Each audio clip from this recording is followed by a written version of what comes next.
Book 14. Ulysses in the hut with Eumaeus. Ulysses now left the haven, and took the rough track up through the wooded country and over the crest of the mountain, till he reached the place where Minerva had said that he would find the swineherd, who was the most thrifty servant he had. He found him sitting in front of his hut, which was by the yards that he had built on a site which could be seen from afar. He had made them spacious and fair to see, with a free run for the pigs all round them. He had built them during his master's absence, of stones which he had gathered out of the ground, without saying anything to Penelope or Laertes, and he'd fenced them on top with thorn bushes. Outside the yard he'd run a strong fence of oaken posts, split and set pretty close together, while inside he'd built 12 sties near one another for the sows to lie in. There were 50 pigs wallowing in each sty, all of them breeding sows, but the boars slept outside and were much fewer in number, for the suitors kept on eating them, and the swineherd had to send them the best he had continually. There were 360 boar pigs, and the herdsman's 4 hounds, which were as fierce as wolves, slept always with them. The swineherd was at that moment cutting out a pair of sandals from a good stout ox hide. 3 of his men were out herding the pigs in one place or another, and he had sent the 4th to town with a boar that he'd been forced to send the suitors, that they might sacrifice it and have their fill of meat. When the hounds saw Ulysses, they set up a furious barking and flew at him, but Ulysses was cunning enough to sit down and loose his hold of the stick that he had in his hand. Still he would have been torn by them in his own homestead, had not the swineherd dropped his ox hide, rushed full speed through the gate of the yard, and driven the dogs off by shouting and throwing stones at them. Then he said to Ulysses, "Old man, the dogs were likely to have made short work of you, and then you would have got me into trouble. The gods have given me quite enough worries without that, for I have lost the best of masters, and am in continual grief on his account. I have to attend swine for other people to eat, while he, if he yet lives to see the light of day, is starving in some distant land. But come inside, and when you've had your fill of bread and wine, tell me where you come from, and all about your misfortunes." On this the swineherd led the way into the hut, and bade him sit down. He strewed a good thick bed of rushes upon the floor, and on the top of this he threw the shaggy chamois skin, a great thick one, on which he used to sleep by night. Ulysses was pleased at being made thus welcome, and said, "May Jove, sir, and the rest of the gods grant you your heart's desire in return for the kind way in which you have received me." To this you answered, O swineherd Eumaeus, "Stranger, though a still poorer man should come here, it would not be right for me to insult him, for all strangers and beggars are from Jove. You must take what you can get and be thankful, for servants live in fear when they have young lords for their masters, and this is my misfortune now, for heaven has hindered the return of him who would have been always good to me, and given me something of my own, a house, a piece of land, a good-looking wife, and all else that a liberal master allows a servant who has worked hard for him, and whose labour the gods have prospered as they have mine in the situation which I hold. If my master had grown old here, he would have done great things by me, but he is gone, and I wish that Helen's whole race were utterly destroyed, for she has been the death of many a good man. It was this matter that took my master to Ilios, the land of noble steeds, to fight the Trojans in the cause of King Agamemnon." As he spoke, he bound his girdle round him and went to the sties where the young sucking pigs were penned. He picked out 2, which he brought back with him and sacrificed. He singed them, cut them up, and spitted them. When the meat was cooked, he brought it all in and set it before Ulysses, hot and still on the spit, whereon Ulysses sprinkled it over with white barley meal. The swineherd then mixed wine in a bowl of ivy wood, and taking a seat opposite Ulysses, told him to begin. "Fall to, stranger," said he, "on a dish of servants' pork. The fat pigs have to go to the suitors, who eat them up without shame or scruple. But the blessed gods love not such shameful doings, and respect those who do what is lawful and right.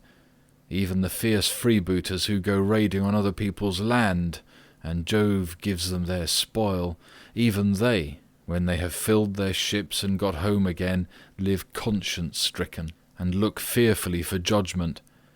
But some god seems to have told these people that Ulysses is dead and gone. They will not therefore go back to their own homes and make their offers of marriage in the usual way, but waste his estate by force without fear or stint. Not a day or night comes out of heaven, but they sacrifice not one victim, nor two only, and they take the run of his wine, for he was exceedingly rich. No other great man either in Ithaca or on the mainland is as rich as he was. He had as much as 20 men put together. I will tell you what he had. There are 12 herds of cattle upon the mainland, and as many flocks of sheep. There are also 12 droves of pigs, while his own men and hired strangers feed him 12 wildly spreading herds of goat. Here in Ithaca he runs even large flocks of goats on the far end of the island, and they are in the charge of excellent goat herds. Each one of these sends the suitors the best goat in the flock every day. As for myself, I'm in charge of the pigs that you see here, and I have to keep picking out the best I have and sending it to them." This was his story, but Ulysses went on eating and drinking ravenously without a word, brooding his revenge. When he had eaten enough and was satisfied, the swineherd took the bowl from which he usually drank, filled it with wine, and gave it to Ulysses, who was pleased, and said as he took it in his hands, "My friend, who was this master of yours that bought you and paid for you, so rich and so powerful as you tell me? You say he perished in the cause of King Agamemnon. Tell me who he was, in case I may have met with such a person.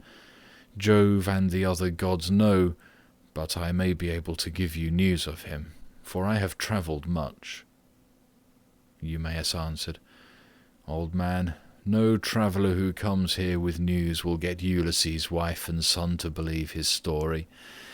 Nevertheless, tramps in want of a lodging keep coming with their mouths full of lies, and not a word of truth. Every one who finds his way to Ithaca goes to my mistress and tells her falsehoods, whereon she takes them in, makes much of them, and asks them all manner of questions, crying all the time as women will when they have lost their husbands. And you too, old man, for a shirt and a cloak would doubtless make up a very pretty story. But the wolves and birds of prey have long since torn Ulysses to pieces, or the fishes of the sea have eaten him, and his bones are lying buried deep in sand upon some foreign shore. He is dead and gone, and a bad business it is for all his friends, for me especially. Go where I may, I shall never find so good a master, not even if I were to go home to my mother and father, where I was bred and born. I do not so much care, however, about my parents now, though I should dearly like to see them again in my own country. It is the loss of Ulysses that grieves me most. I cannot speak of him without reverence, though he is no longer here. For he was very fond of me, and took much care of me, that wherever he may be, I shall always honour his memory." "My friend," replied Ulysses, "you are very positive and very hard of belief about your master's coming home again. Nevertheless, I will not merely say, but will swear, that he is coming. Do not give me anything for my news till he has actually come. You may then give me a shirt and cloak of good wear, if you will. I am in great want, but I will not take anything at all till then, for I hate a man, even as I hate hellfire, who lets his poverty tempt him into lying. I swear by King Jove, by the rites of hospitality, and by that hearth of Ulysses to which I have now come, that all will surely happen as I have said it will. Ulysses will return in this selfsame year. With the end of this moon and the beginning of the next, he will be here to do vengeance on all those who are ill-treating his wife and son." To this you answered, O swineherd Eumaeus, "Old man, you will neither get paid for bringing good news, nor will Ulysses ever come home. Drink your wine in peace, and let us talk about something else. Do not keep on reminding me of all this. It always pains me when anyone speaks about my honoured master. As for your oath, we will let it alone. But I only wish he may come, as do Penelope, his old father Laertes, and his son Telemachus. I am terribly unhappy too about this same boy of his. He was running up fast into manhood, and bade fair to be no worse a man, face and figure, than his father. But someone, either god or man, has been unsettling his mind, so he has gone off to Pylos to try and get news of his father, and the suitors are lying in wait for him as he's coming home, in the hope of leaving the house of Arcasius without a name in Ithaca. But let us say no more about him, and leave him to be taken, or else to escape if the son of Saturn holds his hand over him to protect him. And now, old man, tell me your own story. Tell me also, for I want to know, who you are and where you come from. Tell me of your town and parents, what manner of ship you came in, how crew brought you to Ithaca, and from what country they profess to come, for you cannot have come by land." And Ulysses answered, "I will tell you all about it. If there were meat and wine enough, and we could stay here in the hut with nothing to do but to eat and drink while the others go to their work, I could easily talk on for a whole 12 months without ever finishing the story of the sorrows with which it has pleased heaven to visit me. I am by birth a Cretan. My father was a well-to-do man, who had many sons born in marriage, whereas I was the son of a slave whom he'd purchased for a concubine. Nevertheless my father, Castor son of Hylax, whose lineage I claim, and who was held in the highest honour among the Cretans for his wealth, prosperity, and the valour of his sons, put me on the same level with my brothers who'd been born in wedlock. When, however, death took him to the house of Hades, his sons divided his estate, and cast lots for their shares, but to me they gave a holding and little else. Nevertheless my valour enabled me to marry into a rich family, for I was not given to bragging or shirking on the field of battle. It is all over now. Still, if you look at the straw, you can see what the ear was, for I have had trouble enough and to spare. Mars and Minerva made me doughty in war. When I had picked my men to surprise the enemy with an ambuscade, I never gave death so much as a thought, but was the first to leap forward and spear all whom I could overtake. Such was I in battle, but I did not care about farm work, nor the frugal home life of those who would bring up children. My delight was in ships, fighting, javelins, and arrows, things that most men shudder to think of, but one man likes one thing and another another, and this is what I was most naturally inclined to. Before the Achaeans went to Troy, 9 times was I in command of men and ships on foreign service, and I amassed much wealth.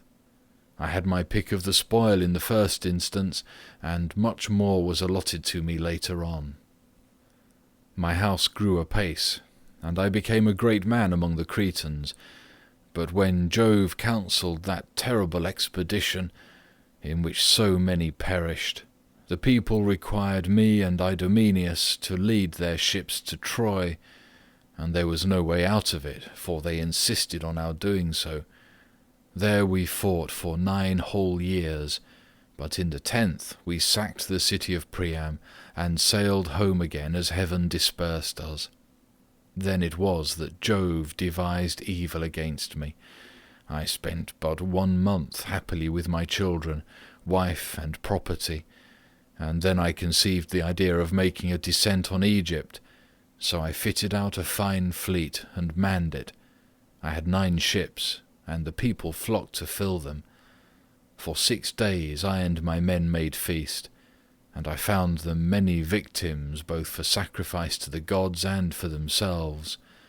But on the 7th day we went on board and set sail from Crete with a fair north wind behind us, though we were going down a river.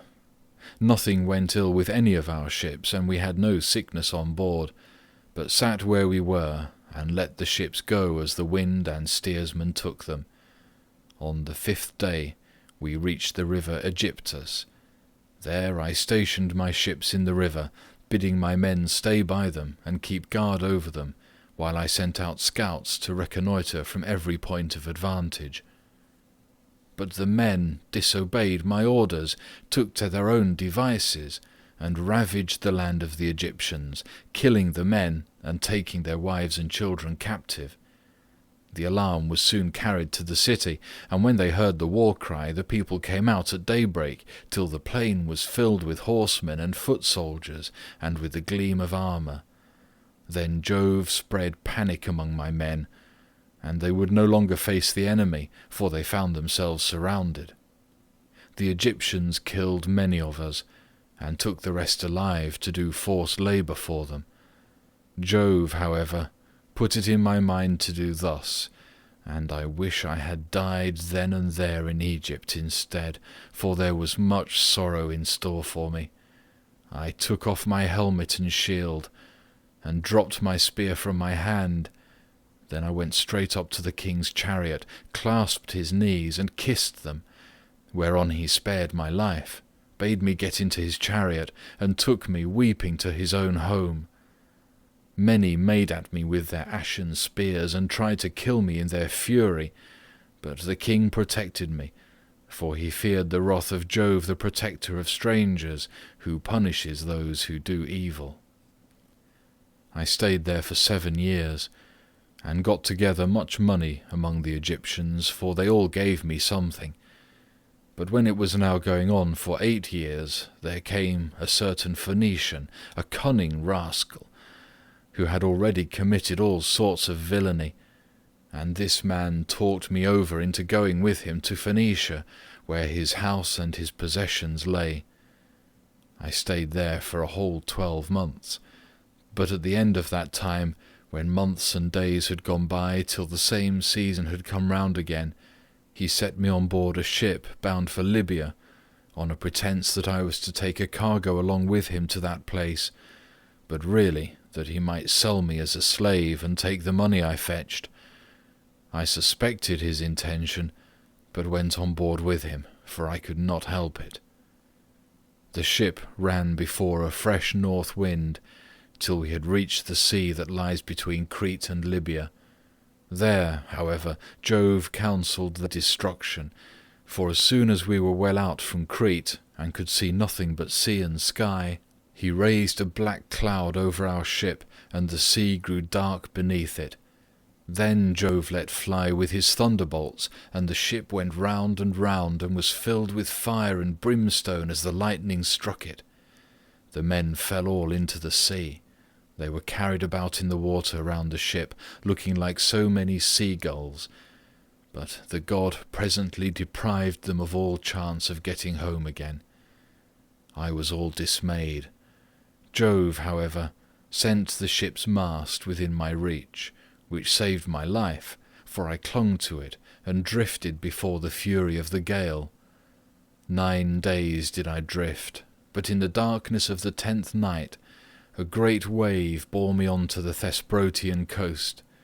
There Phaedon, king of the Thesprotians, entertained me hospitably, without charging me anything at all, for his son found me when I was nearly dead with cold and fatigue, whereupon he raised me by the hand, took me to his father's house, and gave me clothes to wear. There it was that I heard news of Ulysses, for the king told me he had entertained him, and shown him much hospitality while he was on his homeward journey.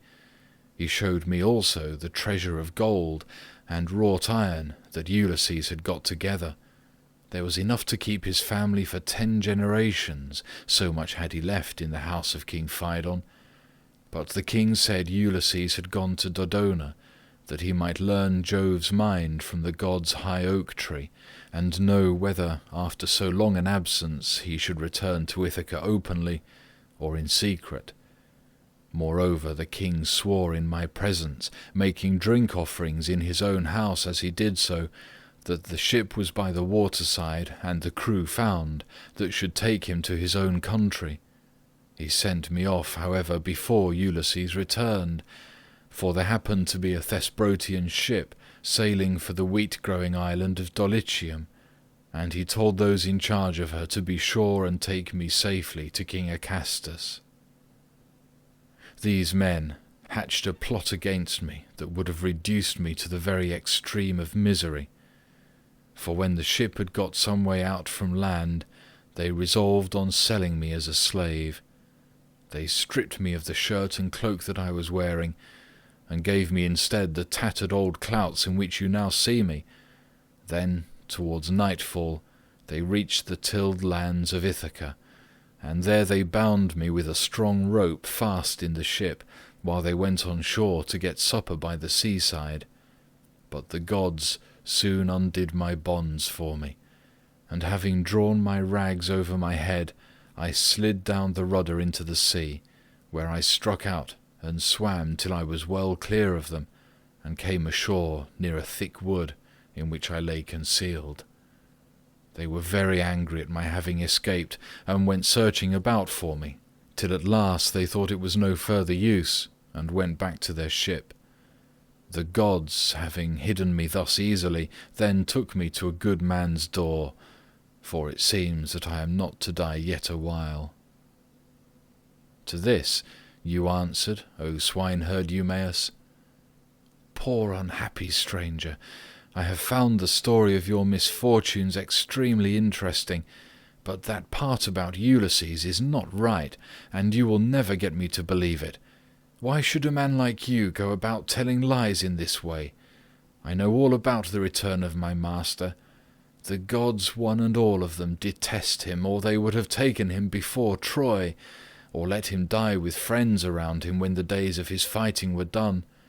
For then the Achaeans would have built a mound over his ashes, and his son would have been heir to his renown. But now the storm winds have spirited him away, we know not whither. As for me, I live out of the way here with the pigs, and never go to the town, unless when Penelope sends for me on the arrival of some news about Ulysses. Then they all sit round and ask questions, both those who grieve over the king's absence, and those who rejoice at it because they can eat up his property without paying for it. For my own part, I have never cared about asking anyone else, since the time when I was taken in by an Aetolian, who had killed a man and come a long way till at last he reached my station, and I was very kind to him. He said he had seen Ulysses with Idomeneus among the Cretans, refitting his ships which had been damaged in a gale.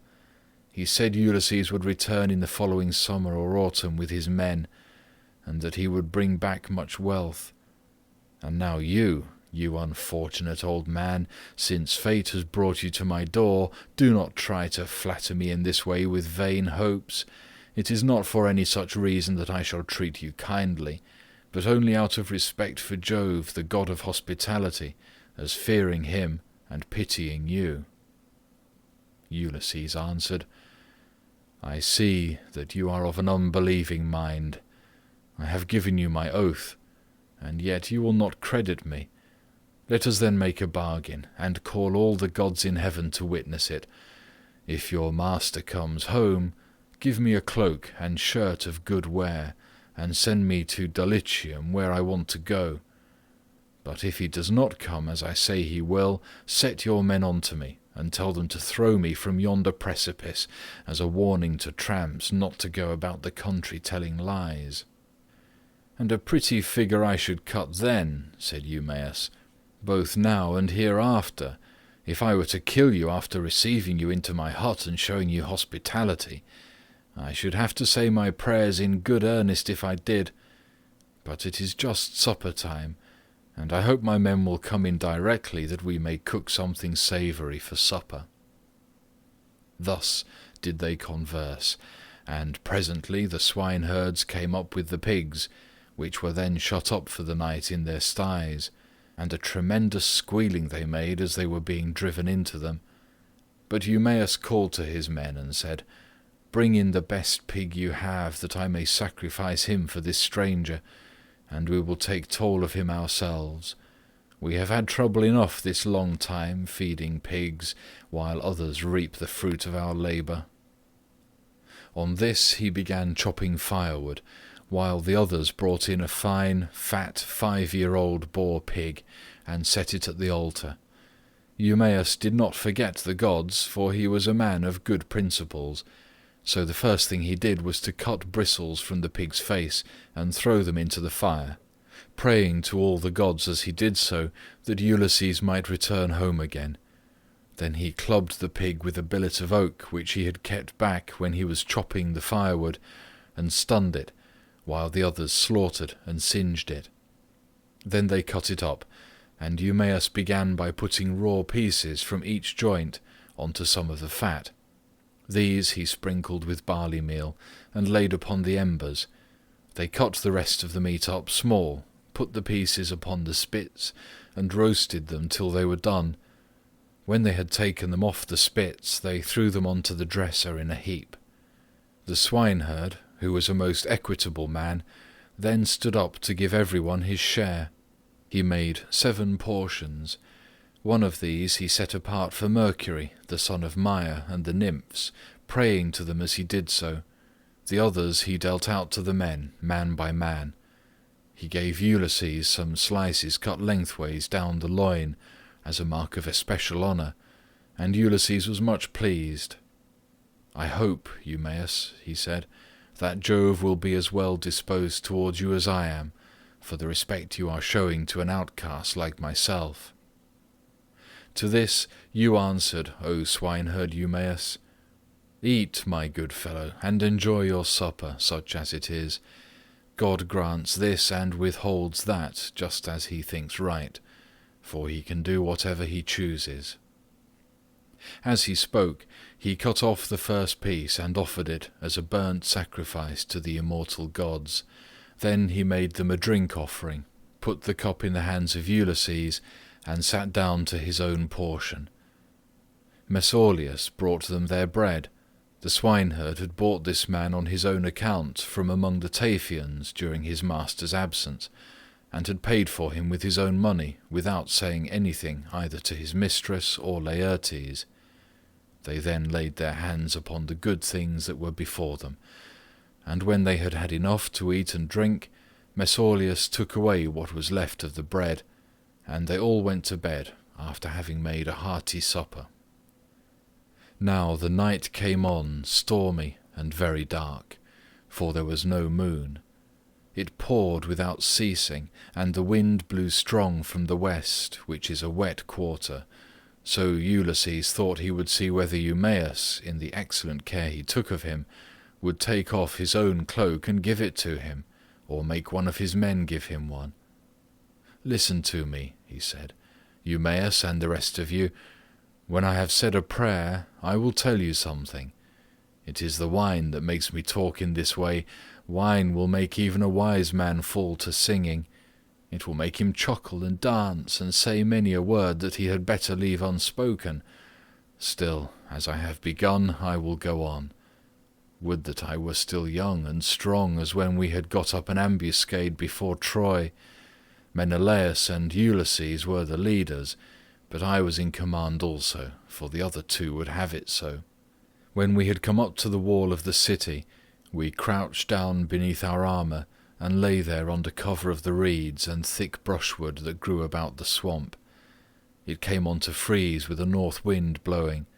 The snow fell small and fine like hoarfrost, and our shields were coated thick with rime. The others had all got cloaks and shirts, and slept comfortably enough with their shields about their shoulders, But I had carelessly left my cloak behind me, not thinking that I should be too cold, and had gone off in nothing but my shirt and shield. When the night was 2/3 through, and the stars had shifted their places, I nudged Ulysses, who was close to me, with my elbow, and he at once gave me his ear. "Ulysses," said I, "this cold will be the death of me, for I have no cloak. Some god fooled me into setting off with nothing on but my shirt, and I do not know what to do." Ulysses, who was as crafty as he was valiant, hit upon the following plan. "Keep still," said he in a low voice, "or the others will hear you." Then he raised his head on his elbow. "My friends," said he, "I've had a dream from heaven in my sleep. We are a long way from the ships. I wish someone would go down and tell Agamemnon to send us up more men at once." On this, Thoas, son of Andreamon, threw off his cloak and set out running for the ships, whereon I took the cloak and lay in it comfortably enough till morning. Would that I were still young and strong as I was in those days, for then some one of you swineherds would give me a cloak, both out of good will and for the respect due to a brave soldier. But now people look down on me because my clothes are shabby." And Eumaeus answered, "Old man, you have told us an excellent story, and have said nothing so far but what is quite satisfactory. For the present, therefore, you shall want neither clothing nor anything else that a stranger in distress may reasonably expect. But tomorrow morning you have to shake your own old rags about your body again, for we have not many spare cloaks nor shirts up here, but every man has only one. When Ulysses' son comes home again, he will give you both cloak and shirt, and send you wherever you may want to go." With this he got up and made a bed for Ulysses by throwing some goatskins and sheepskins on the ground in front of the fire. Here Ulysses lay down, and Eumaeus covered him over with a great heavy cloak that he kept for a change in case of extraordinarily bad weather.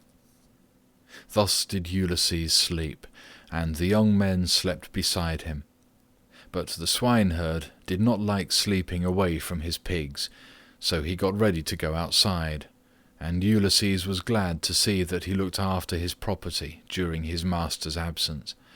First he slung his sword over his brawny shoulders, and put on a thick cloak to keep out the wind.